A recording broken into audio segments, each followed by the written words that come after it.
Good morning friends, welcome to trending प्रदेश। दोस्तों आज 28 सितंबर है। आज के लिए झारखंड करंट अफेयर्स के इंपॉर्टेंट क्वेश्चंस हम लोग स्टार्ट करते हैं। और बहुत से लोग हैं जो कि लेक्चर देखते हैं लेकिन क्विज अटेम्प्ट नहीं कर रहे हैं।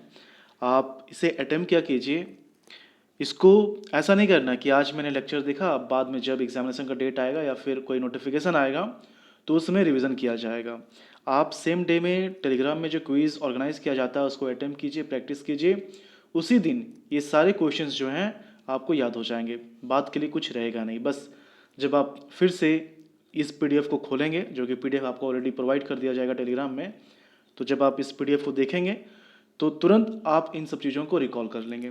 ओके, चलिए क्वेश्चन स्टार्ट करते हैं। फर्स्ट क्वेश्चन है, बिरसा कृषि विश्वविद्यालय के जनजातीय उप योजना टीएसपी के तहत किस फसल के नई किस्मों व उपज के तकनीकों से रांची के किसानों को अवगत कराया जा रहा है?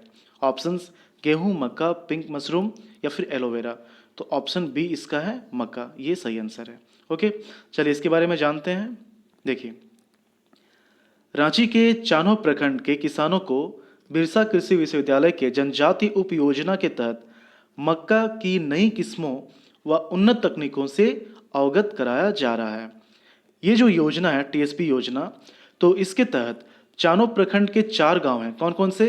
कंजगी, ब्यासी, चुटियो और कुल्लू।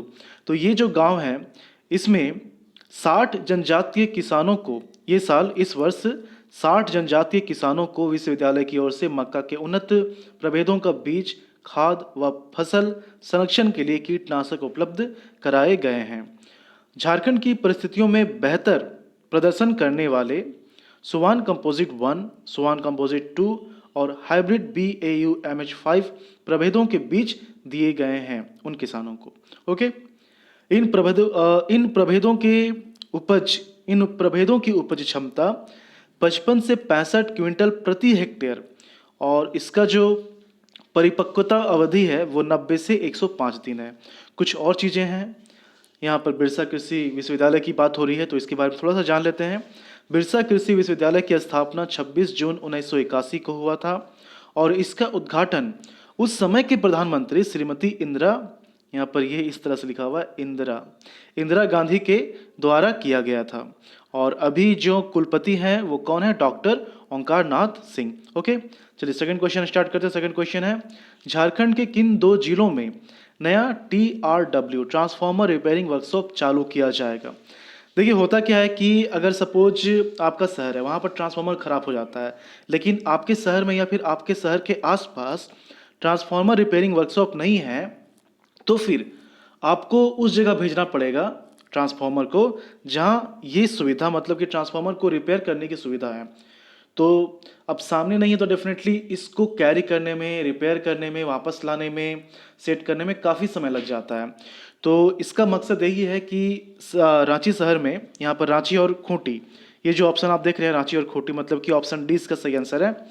तो रांची के लोगों को अब ट्रांसफार्मर खराब होने पर तुरंत उसे ठीक करके, रिपेयर करके वापस सेट कर दिया जाएगा, जिससे उनको किसी भी तरह की दिक्कत नहीं होगी। तो यही इसका मकसद है और रांची और खूंटी इसमें ट्रांसफार्मर रिपेयरिंग वर्कशॉप चालू किया जाएगा। इसके बारे में थोड़ा सा जानते हैं। और देखिए, अप्रैल 2021 से, कब से? अप्रैल 2021 से खूंटी और रांची में नया TRW चालू किया जाएगा। पहले वर्कशॉप के मुख्य बिल्डिंग के लिए भूमि अधिग्रहण को लेकर समस्या थी, लेकिन अब इस समस्या का समाधान निकाला जा चुका है। ओके, इसका जो लाभ होगा वो सीधा खूंटी जिले और रांची के आसपास के ग्रामीण उपभोक्ताओं को मिलेगा, क्योंकि इस वर्कशॉप में इटकी, मांडर, बेड़ो, नगड़ी, लापुंग, रातू और मांझी, खूंटी, तोरपा, मुरहू सहित अन्य जगहों से क्षतिग्रस्त ट्रांसफार्मर की मरम्मत होगी। इन नए TRW में 48 घंटे के अंदर क्षतिग्रस्त ट्रांसफार्मर को दुरुस्त कर दिया जाएगा। ओके, चलिए थर्ड क्वेश्चन है, झारखंड राज्य विधिक सेवा प्राधिकार, जो कि शॉर्ट में झालसा बोलते हैं, इसके द्वारा जरूरतमंद लोगों को तत्काल विधिक सेवा और मुफ्त सहायता प्रदान करने के लिए कौन सा एप्लीकेशन लॉन्च किया गया है? तो विधिक सेवा और मुफ्त सहायता प्रदान करने के लिए यहाँ पर ऑप्शंस देखिए, विधायक सेवा ऐप, विधिक सेवा ऐप, विधेयक सेवा ऐप या फिर विविधता सेवा ऐप। तो इसका ऑप्शन बी जो है विधिक सेवा ऐप, ये इसका सही आंसर है। ऐप नहीं होता है, ऐप कोटा फैक्ट्री वाला याद आ गया, ऐप नहीं होता है, ऐप होता है। ओके, तो यहाँ पर इसके बारे में जानते हैं थोड़ा सा और। देखिए, झारखंड राज्य विधिक सेवा प्राधिकार के द्वारा जरूरतमंद लोगों को तत्काल विधिक सेवा और मुफ्त सहायता प्रदान करने के लिए विधिक सेवा ऐप और पोर्टल लॉन्च किया गया है। लोगों को मुफ्त कानूनी सहायता लेने के लिए अब राज्य या जिला विधिक सेवा प्राधिकार के दफ्तर जाने या ऑफलाइन आवेदन देने की जरूरत नहीं होगी। राज्य का कोई भी जरूरतमंद व्यक्ति ऐप के माध्यम से निःशुल्क विधिक सहायता के लिए आवेदन कर सकता है।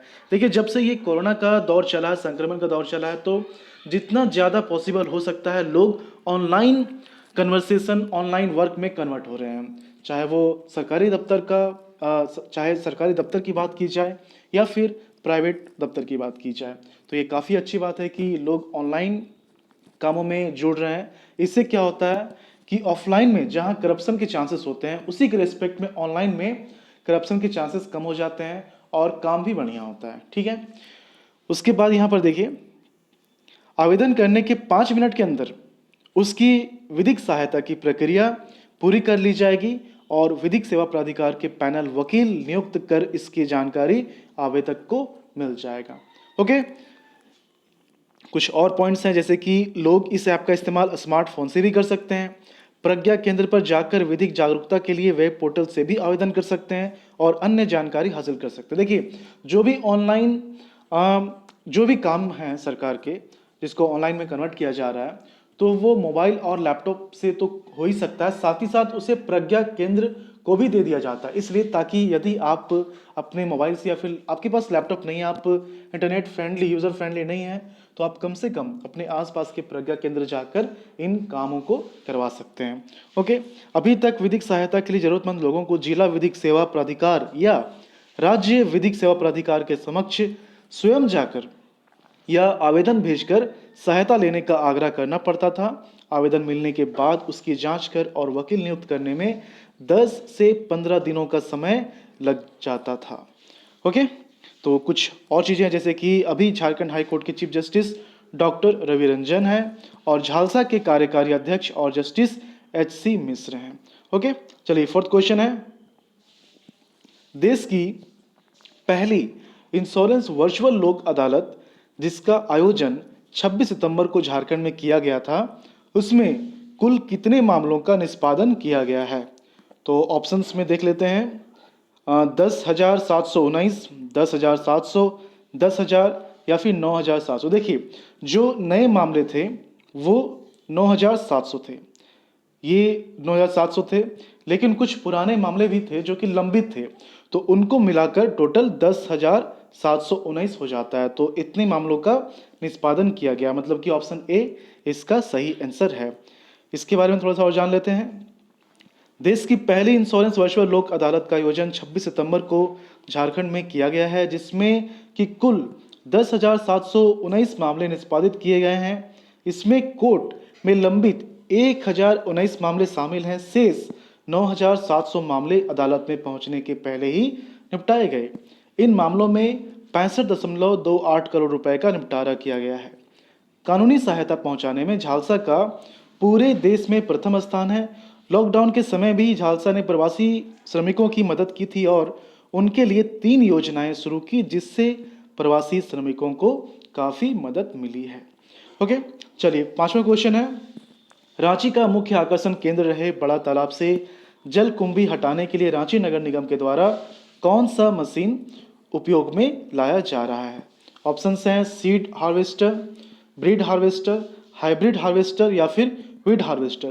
तो ऑप्शन डी इसका जो है वीड हार्वेस्टर, ये इसका सही आंसर है। ओके, पानी में आप देखते होंगे जो जंगली घास उग जाते हैं, तो उसी को हटाने के लिए ये मशीन लगाया गया है। और थोड़ा इसके बारे में जानते हैं। अच्छा, यहाँ पर इंग्लिश वाला वर्जन में ब्रीड लिखा हुआ, ये गलत है। ये ऑप्शन जो आपने देखा यहाँ पर, ऑप्शन डी वीड हार्वेस्टर, ये इसका सही आंसर है। देखिए, बड़ा तालाब जो है ये रांची के लिए मुख्य आकर्षण केंद्र है, काफ़ी फेमस जगह है। लेकिन अभी क्या है, अभी जो ये फेमस है वो अच्छे कामों के लिए फेमस नहीं है। मतलब कि जितनी भी गंदगियाँ होती हैं आसपास, हॉस्पिटल्स भी हैं, तो सारी गंदगियां इसी में बहा दी जाती हैं, जिसके कारण से ये काफ़ी प्रदूषित हो गया है और एक तरह से अब ये टूरिस्ट प्लेस के लिए रह नहीं गया है। इस तरह इसका सिचुएशन हो गया है। तो हमेशा से कोशिश की जा रही है कि इसे ठीक किया जाए, इसको साफ रखा जाए, क्योंकि ये एक तो बहुत ही बड़ा तालाब है पहला, दूसरा ये काफ़ी पुराना है, काफ़ी पुराना है।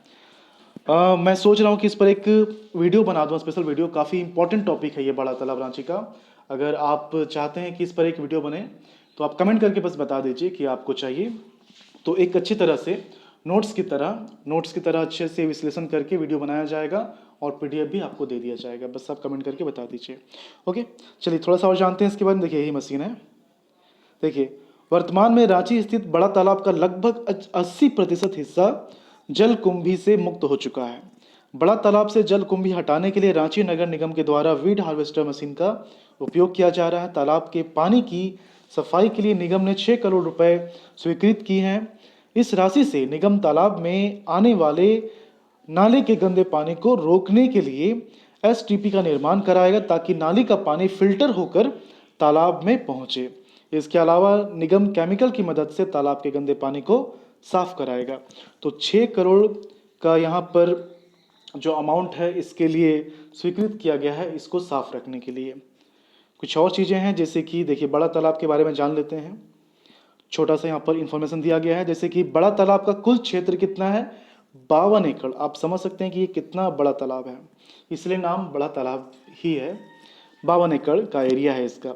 ब्रिटिश एजेंट कर्नल ऑन्सेली ने 1842 में इसका निर्माण करवाया था। इसे जेल के कैदियों के द्वारा बनाया गया था। ये समुद्र से 2100 फीट, मतलब मीन सी लेवल जो होता है वो 2100 फीट है। इसी तालाब में झारखंड की सबसे ऊंची प्रतिमा, जो कि स्वामी विवेकानंद जी की है, स्थापित है, जिसकी ऊंचाई 33 फीट है और इसे बनाने में कुल 22 करोड़ रुपए खर्च किए गए हैं। ठीक है, चलिए छठा क्वेश्चन देखते हैं आपके लिए। झारखंड राज्य भौतिक चिकित्सा परिषद विधेयक 2020 के अनुसार मेडिकल से जुड़े किस क्षेत्र के लिए भौतिक चिकित्सा परिषद का गठन किया जाएगा? तो ऑप्शंस में है सर्जरी, फिजियोथेरेपी, मनोचिकित्सा या फिर फिजिशियन। तो ऑप्शन बी जो है फिजियोथेरेपी, ये इसका सही आंसर है। इसके बारे में थोड़ा सा और जानते हैं। देखिए, झारखंड राज्य भौतिक चिकित्सा परिषद विधेयक 2020 के अनुसार फिजियोथेरेपी से जुड़े किस क्षेत्र किस यहाँ लिखा है, तो यहाँ पर फिजियोथेरेपी से जुड़े क्षेत्र के लिए भौतिक चिकित्सा परिषद का गठन किया जाएगा। इस विधेयक के गठन से राज्य में फर्जी फिजियोथेरेपिस्ट और फिजियोथेरेपी केंद्रों पर रोक लगाई जा सकेगी। तो मेन यहाँ पर जो मकसद है वो क्या है कि राज्य में फर्जी फिजियोथेरेपिस्ट और फिजियोथेरेपी केंद्रों पर रोक लगाई जा सकेगी। इसके अलावा यह विधेयक राज्य में फिजियोथेरेपिस्ट का पंजीयन और फिजियोथेरेपी चिकित्सा और शिक्षा के मानकों का निर्धारण भी करेगा। ओके, तो ये आज के लिए 6 इंपॉर्टेंट क्वेश्चंस थे। लास्ट लेक्चर का जो क्वेश्चन था उसे हम लोग देख लेते हैं। झारखंड से किन्हें भारत के सबसे प्रतिष्ठित गुरु सम्मान द्रोणाचार्य पुरस्कार से सम्मानित किया गया है? तो ऑप्शंस में अतानुदास धर्मेंद्र तिवारी, दीपिका कुमारी, कोमालिका बारी था। ऑप्शन बी जो है धर्मेंद्र तिवारी, ये इसका सही आंसर है। ओके, आज के लिए आपका जो क्वेश्चन है, पत्राचार से पढ़ाई कराने वाला राज्य का पहला विश्वविद्यालय का क्या नाम है? Indira Gandhi national open university, Jharkhand open university, Ramdayal Munda Jharkhand open university या फिर ओपन यूनिवर्सिटी झारखंड? तो आप अपने आंसर को कमेंट के थ्रू बताएं। और यदि वीडियो आपको अच्छा लगता हो तो प्लीज़ इसे लाइक कर दिया करें। अपने दोस्तों से अगर आप शेयर कर दिया करेंगे तो हमें और भी अच्छा लगेगा, क्योंकि जितने ज़्यादा लोग हमसे जुड़ेंगे उतने ही ज़्यादा अच्छे अच्छे कंटेंट आपको समय समय पर मिलते रहेंगे। एक्चुअली वो हमारे लिए मोटिवेशन का काम करता है कि हाँ, इतने लोग जुड़े हुए हैं और भी अच्छे कंटेंट देने हैं। तो इसलिए प्लीज़ वीडियो अगर आपको अच्छा लगता हो तो इसे प्लीज़ शेयर कर दिया कीजिए। और जो भी आपका फीडबैक हो आप कमेंट के थ्रू बताएं। और जो मैंने आपको कहा कि बड़ा तालाब के बारे में अगर वीडियो चाहिए आपको, डिटेल्ड वीडियो, तो आप कमेंट करके हमें बता सकते हैं। जैसा कमेंट होगा उसके अकॉर्डिंग देखा जाएगा। विद इन 1 और 2 डेज आपको अच्छे से विश्लेषण करके नोट्स बना के ये वीडियो दे दिया जाएगा। ओके, चलिए मिलते हैं झारखंड के अगले वीडियो में। धन्यवाद।